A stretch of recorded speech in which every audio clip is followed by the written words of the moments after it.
want to share your thoughts of what you've learned in this course as far as student-centered learning and blended learning approaches?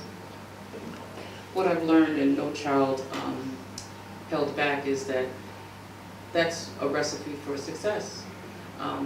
The school that my children attend, which is Montessori Magnet, currently at Moreland School, we do have a blended learning environment where the children are in the classes that are 3, 4, and 5-year-olds, and then 6, 7, and 8, and etc. And they stay with the class for 3 years before they move on. They also have child-centered learning. The guides, we call our teachers guides, they guide the children into helping them identify what it is that they want to learn about. So if they have a love of dinosaurs, they'll do a lesson on dinosaurs. Or if they have a love on the circus, they'll do a lesson on the circus. And they're able to bring and incorporate all the learning into that one subject area that the child is interested in. This way the child develops a love of learning.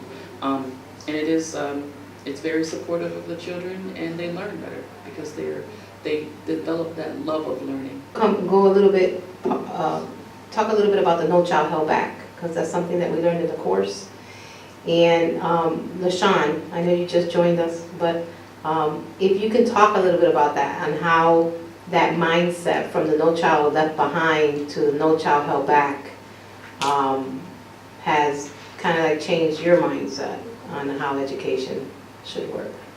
Well, I can certainly say that for myself and a lot of people in the community, we thought that No Child Left Behind meant that the child just didn't stay back, that they could never stay back in a grade. So as I got more into the No Child Held Back book, it was like a mind opener, like a wow, like this is what these people that make these big laws and things, like that's what they had in store for us to just sit on this No Child Left Behind and just basically keep our kids down. And when I read all of the ingredients for the No Child Left Behind, it was just mind-blowing. It was like a prison system, basically, for me. And the difference with that, with the No Child Held Back, was like more of a refresher, like, oh my gosh, this needs to happen, and this is what needs to be happening in our schools, and we need to really implement it. Can you talk about a little bit of what you would implement on day one with No Child Held Back? With the No Child Held Back, I would definitely implement the student-centered learning that is so important for me and my children right now. Because every kid is different, so I'm just really struggling with my child being a kinesthetic learner. So it's really important for me to have the schools do that student-centered learning where he could learn hands-on, because that's how he learns. Mm-hmm. And we just need to tap into that we need to change our way of thinking, and that's what we need to do. We need to, so our kids will be successful. Anybody else want to add to that? I would say that in the No Child Held Back, that we should reward teachers for doing a good job and not penalize them for something that they have no control over. Give them the flexibility that they need in the classroom to make sure that they can implement child-centered learning and support that. Also, I would say that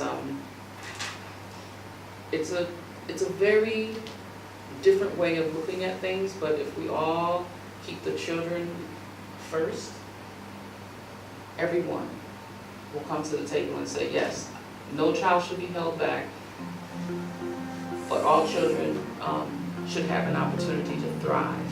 And the way that we do that is customize their learning, find out what their interests are and have them learn about that.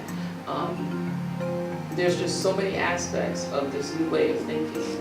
I think that if we just open up our minds to it, we'll all come around and be at the table and say, yes, this is a good thing. We should not penalize children that have the needs to go faster faster and children that needs to go slower, we should accommodate that so that everyone learns and maximizes their learning potential.